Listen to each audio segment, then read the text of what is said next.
Hello, welcome. My name is Alden Reed, and you're watching Arcane Tablets. Thank you for joining me tonight. It's midnight, exactly. Perfect. Let's get into some fun stuff. So, I want to talk about some very fundamental details about reality, about the basic metaphysical structure of existence. Okay? So, first of all, let me explain that there's a difference between reality and the universe, right? Reality is a more fundamental state of being. There is always reality. We are always existing in some form or another.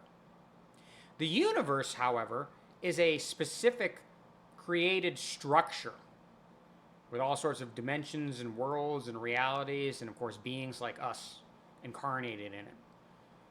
And we incarnate in the universe to play out all these stories, right? Okay? That's all the universe really is. That's all ultimately reality is. A never ending story, or a series of never ending stories, a series of universes, actually, right? Because while reality is always there, different universes come and go. So the current universe that we're in will one day come to an end. But after that, a new universe will be created. Our souls will transmigrate to this new universe and we'll start again, except that it'll be a different story. Now, many of the fundamental details of existence, that we incarnate as these beings, and that we have these stories and these dramas, that we have heroes and villains, and all sorts of other details about reality will still be there, okay? But the actual story will be different. It's just the same way in which we're constantly reading new stories, right? We're always looking for a new book. We're always looking for a new movie or TV show to entertain us, okay? That's just a microcosm of the macrocosm of what's happening in reality. As above, so below, okay? It's just a never-ending story, or a series of never-ending stories. Each universe is a discrete story, right? And a lot of the same things are going to happen within each story, just like a lot of the same things happen in all the stories that we read or watch, right? There's going to be characters fighting each other, right? There's going to be love and war and peace and all sorts of other stuff going on, right? Everything that happens in reality. We all know what I mean by this. I don't need to go over all of the stuff. I'm just saying that that is all eternal. We're always going to incarnate. There's always going to be worlds and dimensions and beings and metaphysical beings and spiritual beings and gods and all sorts of other stuff going on, okay? But the actual details, the characters that we are, and the worlds and the things and how they unfold, they're always going to be unique in each different universe, just like each story is unique, right? But still, you can relate to them, right? You can pick up a bunch of different fantasy books, right? You could read The Wheel of Time, or you could read Lord of the Rings. And obviously, they're basically different universes, but a lot of the same kind of stuff is happening in each of these universes. Just like a lot of the same kind of stuff is going to happen in each actual created universe. Okay? Now, in terms of God, and this is very important, right? There's a lot of ideas out there about this. It's important to understand that, yes, it is true to a certain extent that we are God, okay? We are individual, fractal souls, shards of divinity incarnated. And we do partake of this divine essence. God is the totality of everything, and we are within it. But on another level, the universe is really about duality and differences and categories, right? And one of the most fundamental differences between us and God is that we are these unique fractals of the totality of spirit. And spirit, or God, or divine intelligence, is the totality. It's the sum total of everything, right? So, while we are within God, we are not exactly God. And I think people, especially in the modern spiritual community, get a little bit carried away with the whole, we are literally God experiencing ourselves. Again, yes, that is kind of true. in a certain technical sense, okay? But it can be very overblown. And it's not really true in the way that I think a lot of people try to say it's true, okay? There are other shards of divinity, other souls experiencing reality with us here. And we are ourselves, and the totality of existence is God. Now, beyond that, God is actually also dual in nature, okay? There's really two gods, actually, right? There's the Great Father and the Great Mother, sort of the masculine and the feminine, right? And collectively, they really create the universe. They create reality. They work as a pair. And you could think of them very much as a loving grandfather and grandmother, right? Overseeing everything in reality. And all of reality, the universe, exists within them, but they also exist beyond that. They are almost impossible to truly comprehend, right? And that's another way in which we are different from them. And it's not really truly correct to say that we are just literally God experiencing ourselves, okay? They are more than us. We are within them. We are part of them. They do experience reality through us, in addition to experiencing reality through their own unique meta consciousnesses. But in that sense, they're different. And so the Great Father and the Great Mother work together, and we're all the actors, the souls, the shards within them that are birthed into being, right? Now, the universe is also comprised of three different kinds of energy, and they are very symbolic for different things, right? So there's positive energy, there's neutral energy, and there's negative energy. And this is one of the reasons why trinities are very important. The idea of a set of three, right? Okay. And so, in the beginning, right, as a universe is coming into being created by the Great Father and the Great Mother, a new universe, there is a primordial void where all the energy that's going to become matter exists. And then there's also sort of a primordial spiritual energy of sorts. And I almost hesitate to use the word energy because it's really something kind of beyond that even, okay?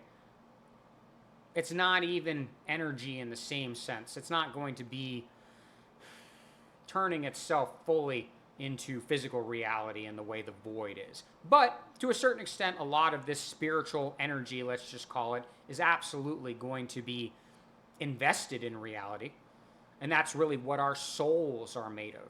Our souls are made of this positive spiritual energy. And positive spiritual energy is symbolized by feminine energy and the color white. Whereas negative physical energy is symbolized also by the color black, right? And really is aligned with masculinity. I know lots of people study the whole yin-yang symbol, and there's a lot of good ideas, of course, in some of those traditional Chinese spiritual viewpoints, right? But it's important to understand that truly white is feminine and black is masculine. And really, I think that's just common sense. I think we all know that, okay? Duh. Women generally like white better, and men generally like black better. And white is generally associated with creation and birth and harmony, and black with destruction and death and chaos, right?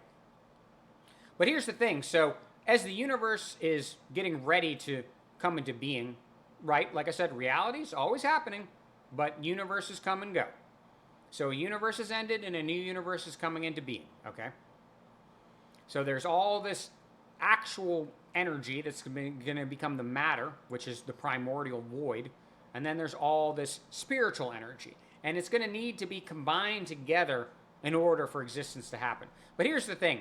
It is so opposed to each other. The polarity of this positive and negative energy is so strong that just by itself, those two forms of energy cannot actually create anything.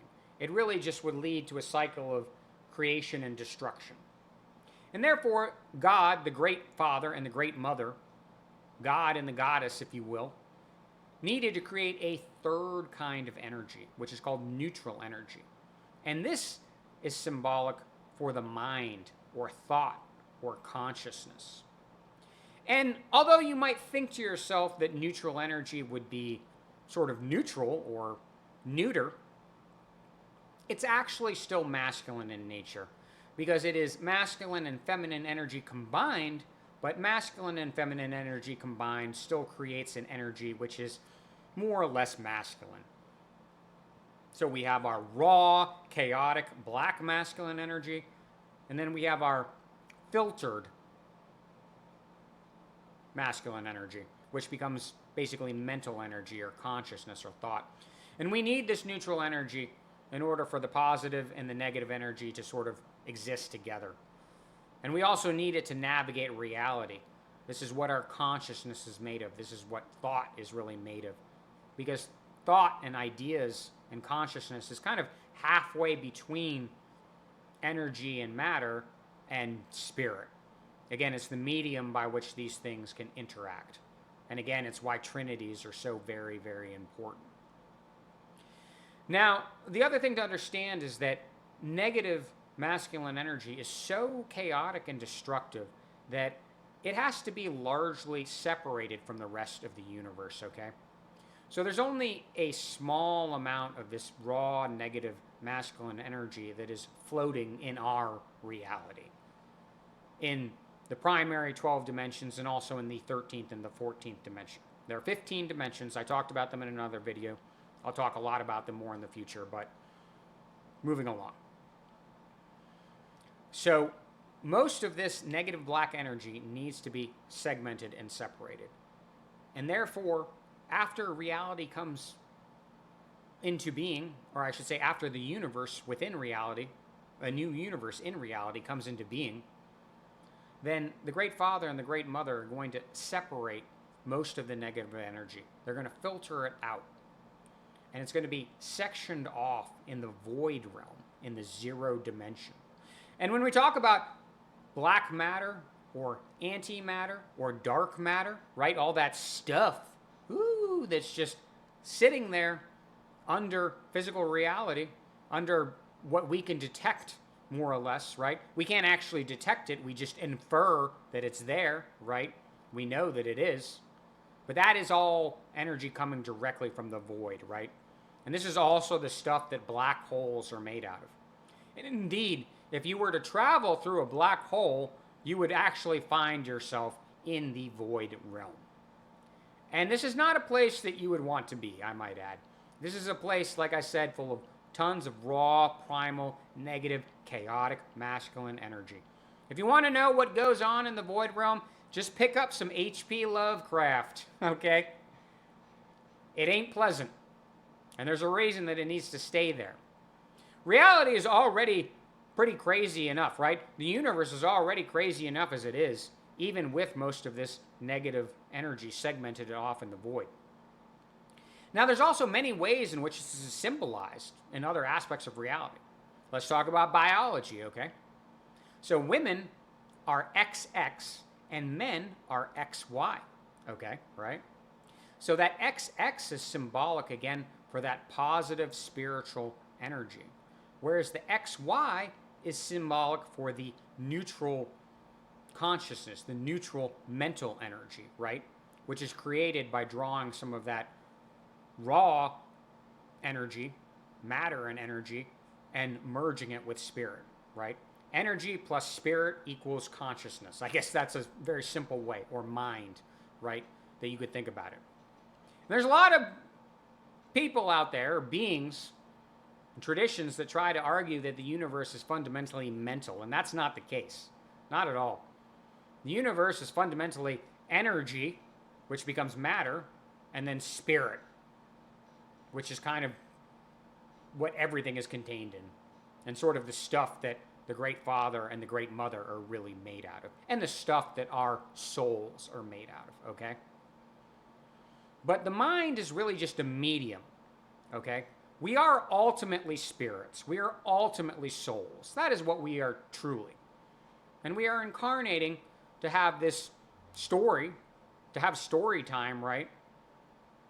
And we need the mind as the medium to do that. We need the mind as the means to navigate material reality. We need the mind to bridge spirit and matter, spirit and energy, to bring it all together.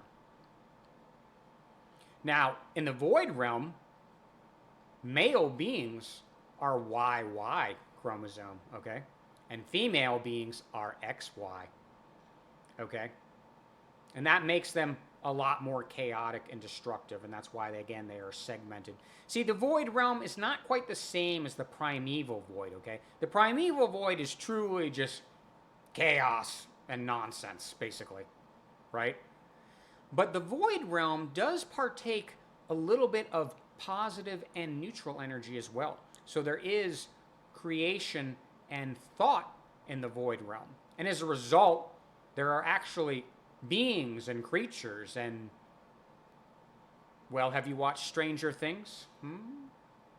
I've been talking about how our stories and storytellers are oracles. They're trying to tell us true information about reality, okay?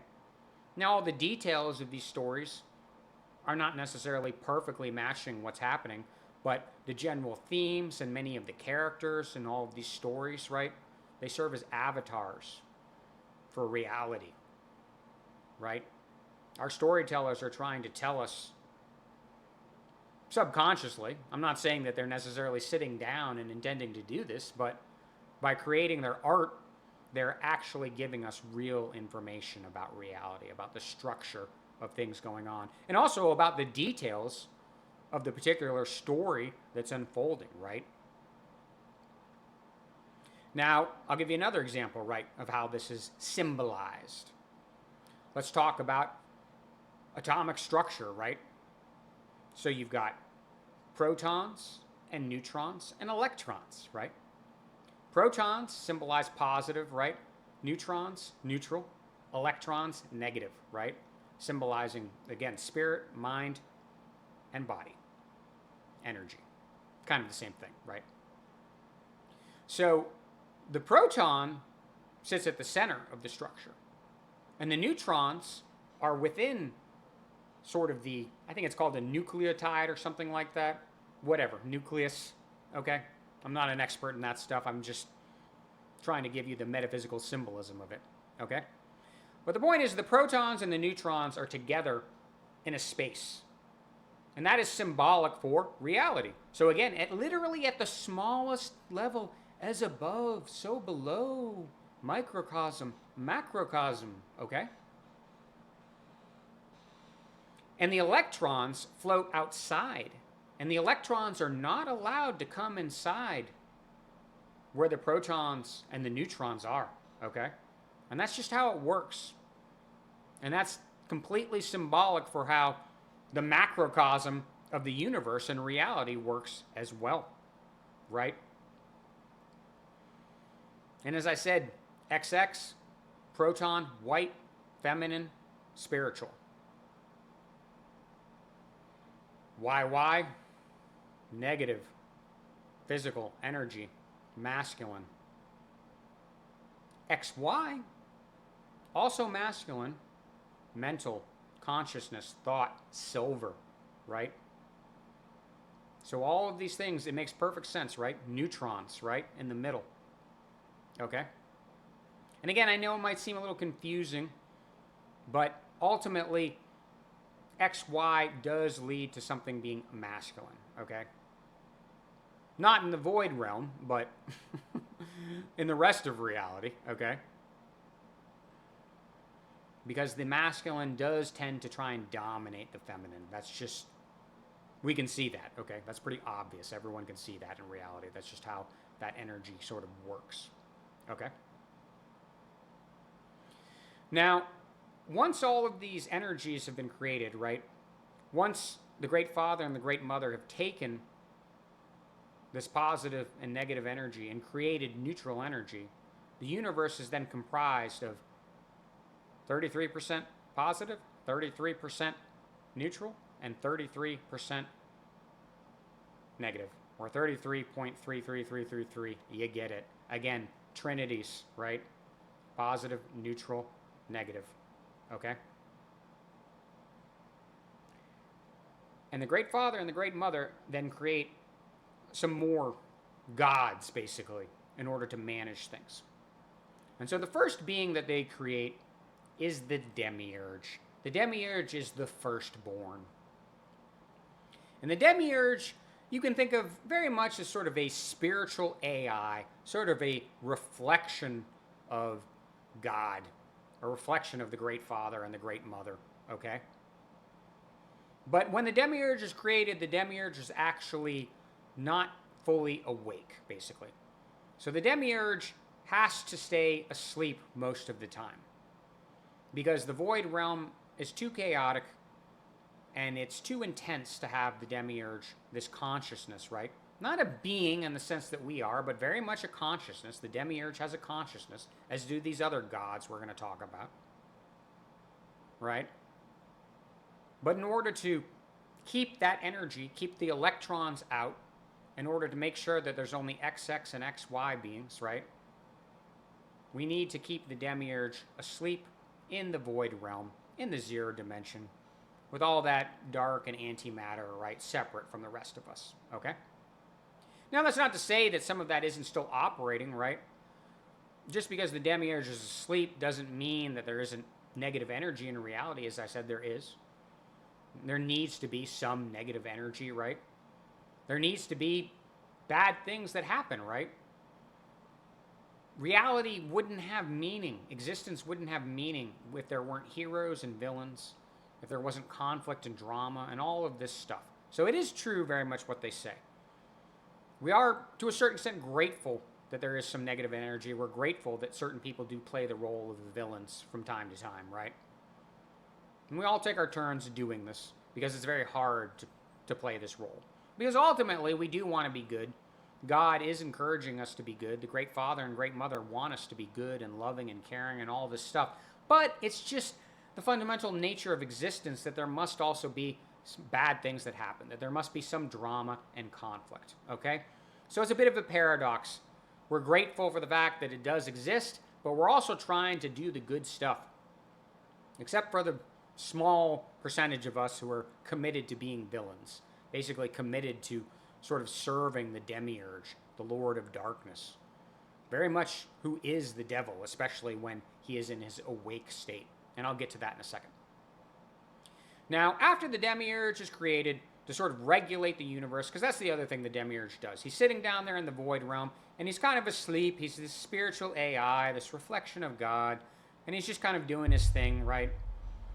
And energy is being constantly created. Energy and matter is being created and recycled.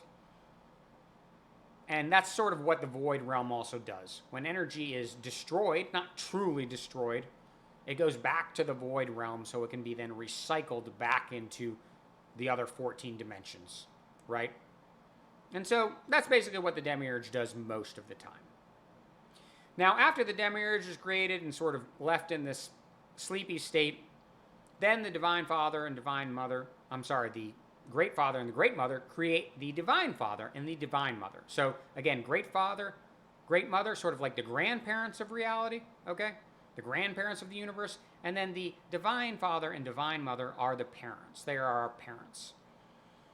And there are 14 dimensions besides the void realm then that are created. There are 12 primary dimensions. That's where most of the action happens. But then there's the 13th and a 14th dimension, okay? And the 13th dimension is the realm of the Divine Father, the realm of time and consciousness, we might say. Whereas the 14th dimension is the realm of the Divine Mother, the realm of space and emotion, we might say, okay? And then from there, the other dimensions are created, and the Divine Father and the Divine Mother also create 12 sets of dimensional gods. So each of the primary 12 dimensions also has a god and a goddess. And they serve a very similar function, right, to what the Divine Father and the Divine Mother are doing. The Divine Father is thought, and manages consciousness. And so the gods in each dimension sort of manage thought and consciousness in their own dimension. And then the Divine Mother, as I said, is really emotion and space. She is the creatrix of the universe. It is the feminine that gives birth to things. We all understand this, right? And so she creates all these goddesses, and the goddesses really birth and create new beings and new things and new planets and worlds, right?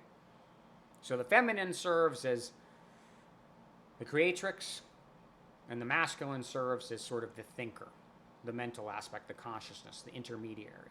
And then a small amount of the raw masculine energy serves as the actual literal energy that turns into matter and is our bodies and whatnot.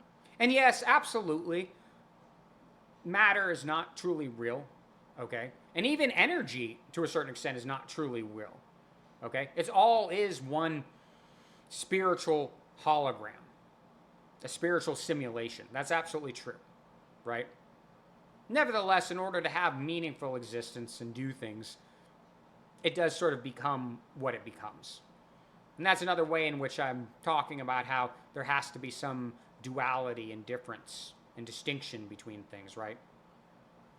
The universe is not really oneness, okay? It's fine to say that we are one to the extent that you mean we all come from the Divine Father and Divine Mother and the Great Father and the Great Mother, and to a certain extent from the Demiurge as well, right? That we should love each other and care about each other and respect each other as other sentient beings, right? Having an experience, being actors, okay?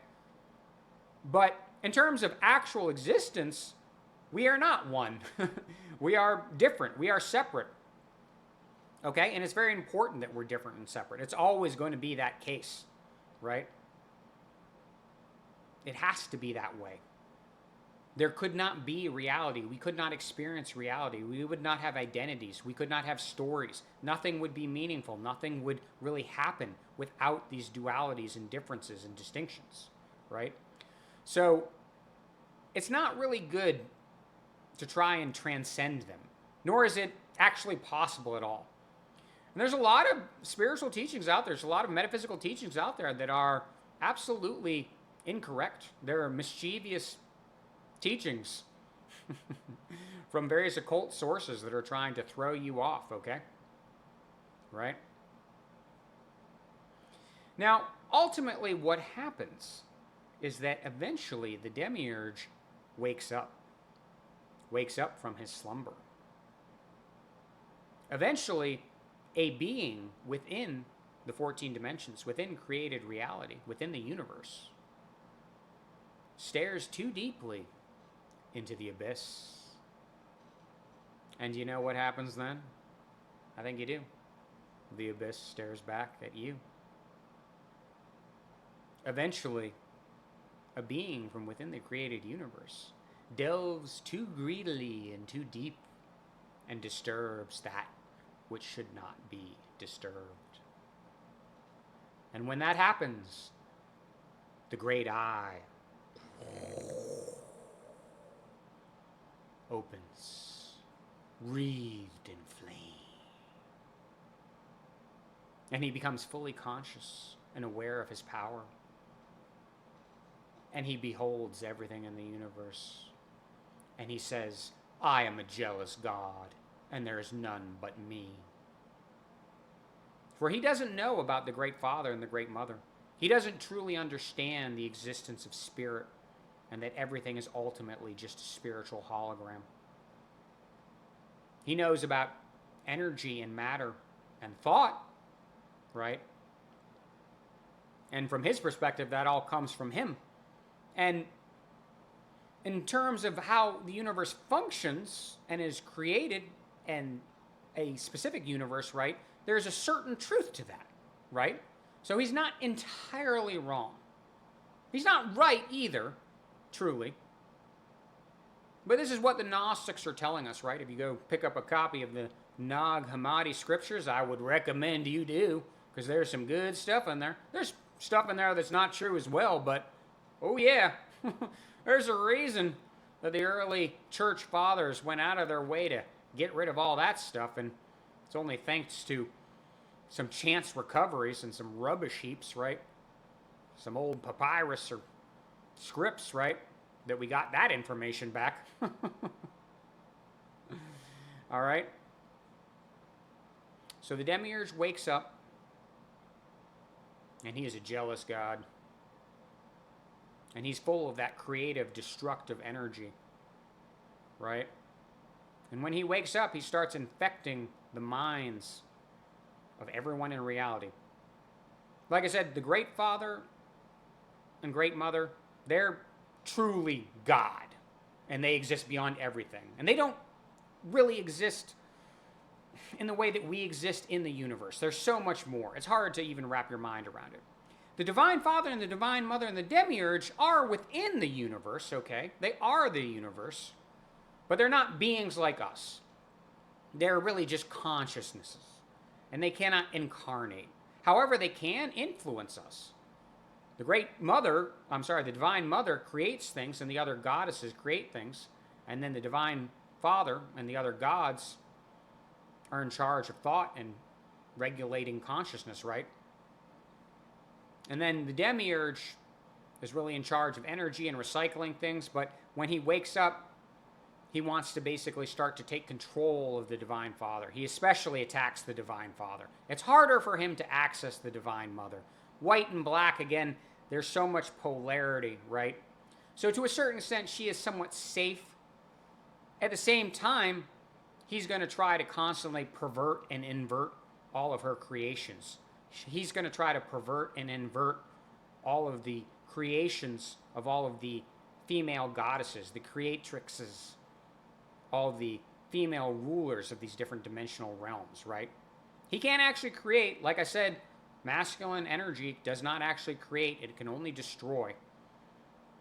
But he can still try to influence all these beings, influence all these gods, and influence all these incarnated beings like us into following his will, right? He's trying to corrupt everyone, offering everyone power, right? Infecting everyone with massive amounts of fear, and then anger and hate and all of these negative emotions. And of course, as you might imagine, right now, we are very much living at a time when the Demiurge is awake, and he's been awake for a long time. And that is one of the reasons why everything is so buck wild, okay? I think a lot of people look at reality and they're like, man, pretty kind of bleak at times. There's a lot of just negative stuff that happens, right?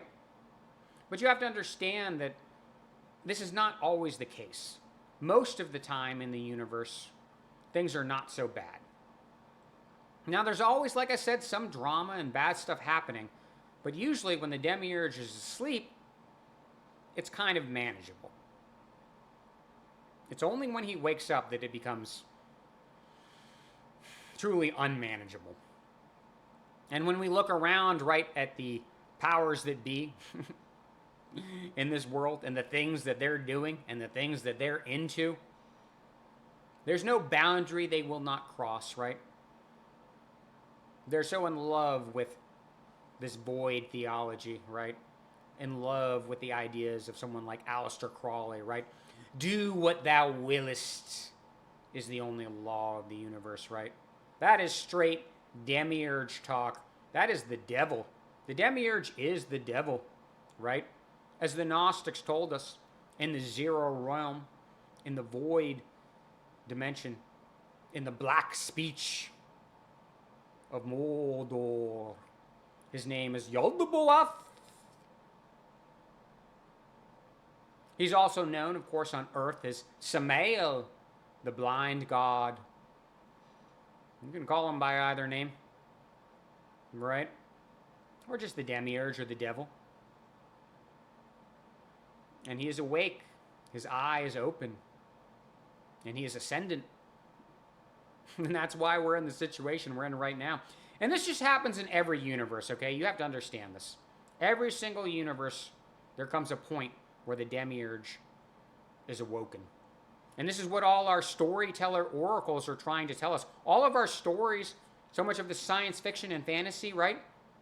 There's lots of wisdom, truth, actual information about the universe. So many characters in these stories are avatars for real beings in reality. So many of the themes in these stories are basically also avatars for real themes and things that have happened, are happening, will happen in reality. The idea of the Dark One, the Lord of Darkness, growing in power, trying to forge the ring of power to bind us all in the darkness, to take control of everything. Or in the Wheel of Time, the idea of the Dark One, the Lord of Darkness, escaping from his prison, boring out of that hole, right? And again, it's mortals and other people that wake the demiurge up, right? Right? Lanfear in the Wheel of Time, right? And there's other mischievous beings in the Lord of the Rings, perhaps like Saruman, who's also symbolic for a very real being who is also at the center of much of this story. This is the being who did indeed wake the demiurge up in this particular universe, right? And we'll talk more about him in the future. I just want to talk about the structure of what's happening, really. Okay? So eventually, we're going to put him back to sleep. And this is really, again, the drama that's going on, okay? So when the demiurge wakes up, we basically start to get into a descension cycle, you might say. And this is similar to the idea of going from the Golden Age down to the Iron Age, right? In Hesiod's mythology, works and days. And the idea of the Kali Yuga, right? Right, going from the Satya Yuga down to the Kali Yuga. Same thing that we're talking about, but it's basically symbolic for the demiurge waking up, for the eye opening and trying to take over the universe, trying to take over reality. And so ascending, getting to more positive reality, finding more positive timelines, right, is about defeating the demiurge ultimately, putting him back to sleep so that everything can be way less cray, so that we can get back to having a somewhat more normal story. There's a reason that the powers that be in this world, and indeed in other worlds, other metaphysical forces operating, extraterrestrial forces operating, are so incredibly mind-bogglingly evil and just willing to do almost everything, anything, right? Do what thou willest, right? Listen, there's always going to be villains doing bad things, doing evil things. But honestly, in most of our stories, the villains are not nearly half as evil as the villains that are in charge of things more or less right now on this world and many others. They're far, far more evil than so many storybook villains, right? And that's because the demiurge is awake, right? The Emperor from Star Wars, right? Sauron, Voldemort. It goes on and on and on and on. Time to wake up, folks. Time to wake up.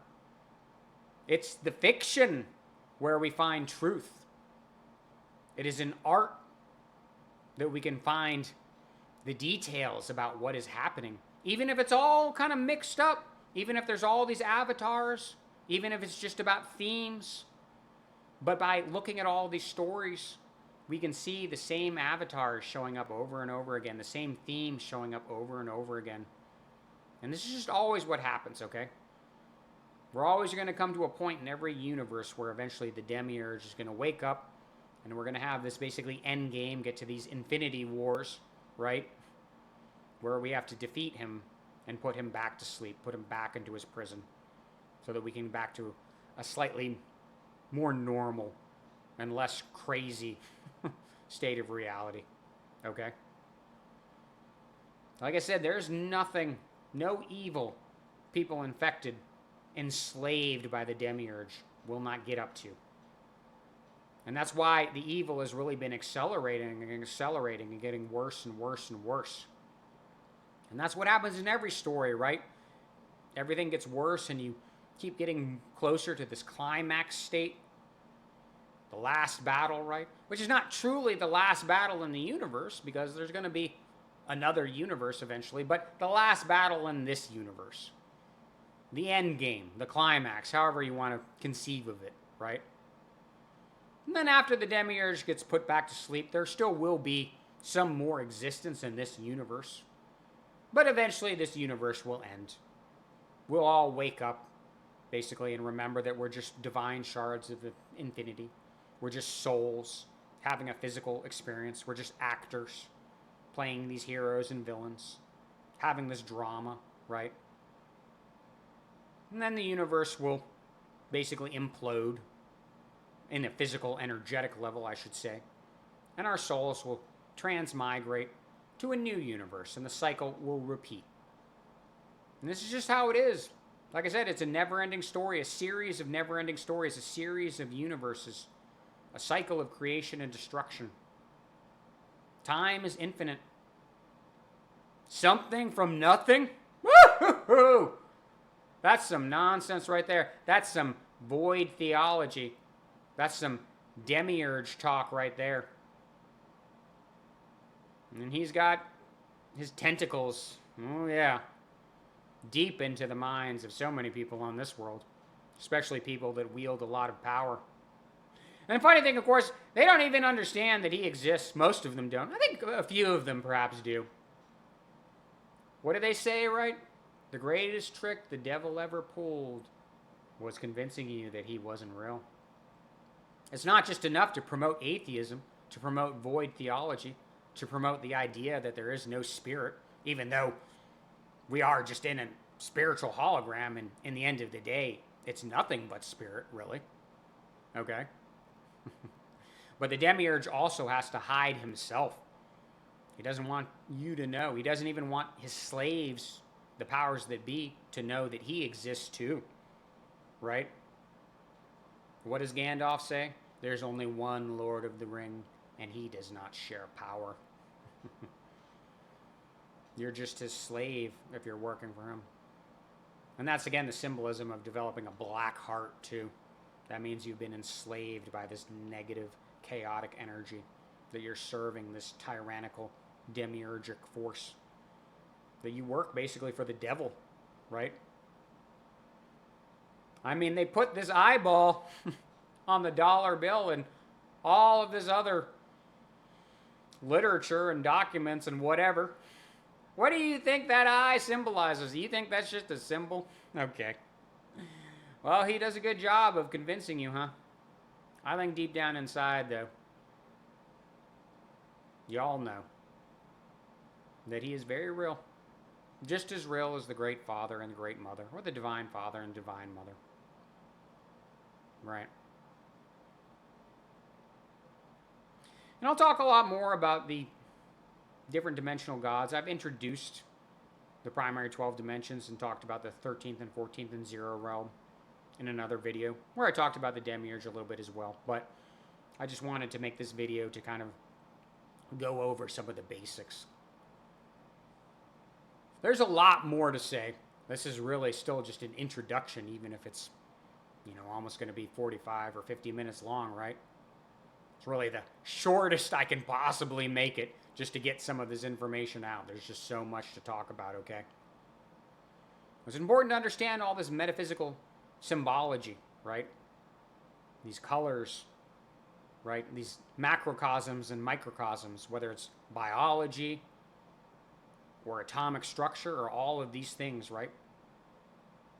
Everything is coded, and it's also coded in our stories. Our storyteller oracles are trying to give us all this information. And you have to learn to decode it and identify the avatars and see how they show up over and over again, and see how the same themes show up over and over again. And this is just what we do, okay? And at the end of the day, it's okay. Absolutely. I mean, listen, the stakes of being incarnated are very real. Life and death is very real. And it has to be. Because otherwise the story wouldn't be compelling. Otherwise there wouldn't be meaning. Would you pick up a story? Would you read a book where there's no drama? Where there's no heroes and villains? where nothing bad ever happens? No, I don't think you would. It's not to say that we don't desperately want the good stuff most of the time, but we have to understand that there's always going to be some bad stuff. And we have to understand that when the demiurge wakes up, it gets a lot worse, and that keys the end game. That sets everything up, right? Yes, the demiurge was awoken a couple thousand years or so before the destruction of Atlantis, and absolutely, as he woke up and grew in power and infected the minds of many of the powerful Atlantean beings, that led directly to the destruction of Atlantis, and then led to the formation of the post-Atlantean cabal, which of course are still very much operating, even though they sort of reformulate themselves and don't entirely understand all of this either, right? Very much need to know. Now, there are some very powerful metaphysical beings, somewhat human as well, sort of behind the scenes, that do understand all of the big picture, right? But in many ways, many of the powers that be, many of these occult elites, don't understand these things either. Oh yeah, they don't believe in God, they don't believe in the Great Father and the Great Mother, they don't believe in the demiurge, they don't believe in the devil. Then they're just running around like insane hedonists, doing what thou willest, even though they're just slaves to the devil. That's all they are. It's no way to be. Now, it might seem enticing for a while, but as Gandalf says, right, there's only one Lord of the Rings, and he does not share power. And you can't really trust other evil people, can you, really? Which is always the downfall of the negative forces, right? The positive forces, the forces of goodness, can work together to overcome the demiurge, to overcome the devil, and defeat his minions. But, of course, Saruman and Sauron, right, fighting. Kind of allied, but also kind of having their own agenda. And that's what happens when you get infected with too much negative void energy, this raw, primal, masculine energy, basically. You become so chaotic and destructive that you just can't help yourself. You just want more and more and to consume and consume. Oh, capitalism and the destruction of the environment. And all sorts of other just wild stuff the powers that be are up to. I don't need to go through the list of everything they're into and they do. All the perversions and the inversions that they promote. If you've made it to this point in the video, obviously, you're probably aware of these things and a believer. So, I don't need to tell you. But don't worry, this is just part of reality. This happens in every universe, okay? Every story gets to the point where the Dark One, the Lord of Darkness, breaks out of his prison, basically, or is broken out, accidentally, and starts to gain more power, and tries to take over the universe. And so this is the end game moment of this reality here. I should say of this universe, right? There's no true end game in all of reality, like I said. It's just going to be a new universe with new characters and a new story and yada, yada, yada. I think you get the point, more or less. So thank you very much for watching this video. I'm sure there's a lot of other important details, but trying to just get some information out. I want you to know that everything's going to be fine. Trust me. The Great Father, the Great Mother, God, loves a happy ending. Just like all of us do, right? Do you want to read a story or really watch a movie or a TV show with a sad ending? No, you don't. Although I will say, the fact that there's more stories and movies and shows like that is also another sign of the massive amounts of negative void energy that is increasingly infecting and infiltrating reality, right? All the kind of stuff that the powers that be and the cabal promotes. But they're just slaves. And they can and will be defeated. Hold the line. Trust and love. But it is important to understand these things. And it's important to understand that a lot of occult teachings and a lot of modern metaphysical teachings, especially from certain groups of extraterrestrials who are not what they seem either, not a good thing. Not to say that there isn't some truth, right? This is what the forces of evil do, okay? They mix truth with lies, okay? So occult forces and other metaphysical forces will frequently be telling you things, and sometimes there will be a lot of truth in what they're telling you. But then they'll mix in all these lies because they know if they just told you nothing but lies that you would easily be able to detect it and you would know that it's not true. But when you mix truth with lies, it's much easier to deceive people, right? Sauron the deceiver. And deception, of course, lying, skulking under reality. That's what the Demiurge loves to do. That's what his minions love to do. But it's okay. Like I said, all stories, in the universe at least, the story of the universe, always end happily. So we're going to be okay. But we need to start understanding a little bit more what's happening. And here I am making this video. It's been very challenging for me to bring forward this information, right? Especially when I have to go against the grain. Not just of conventional society, forget that. Obviously, if you're just some kind of conventional materialist and your mind is enslaved by atheist void theology, I mean, yeah, forget it. You're already in the bag for the devil, okay? But even among the metaphysical community, right? Whether we're talking about people focusing on occult or traditional metaphysical knowledge, or people talking about New Age knowledge, or information they're receiving from certain extraterrestrials and things. Again, a lot of that stuff is not true. It's lies mixed with truth in order to deceive you, in order to get you to basically lay down and let evil triumph. And I can't even get into that right now, but I'm just telling you, there's a lot more going on than people understand. Okay? And learning about some of these basic metaphysical ideas that I'm introducing here is going to help getting you on the path.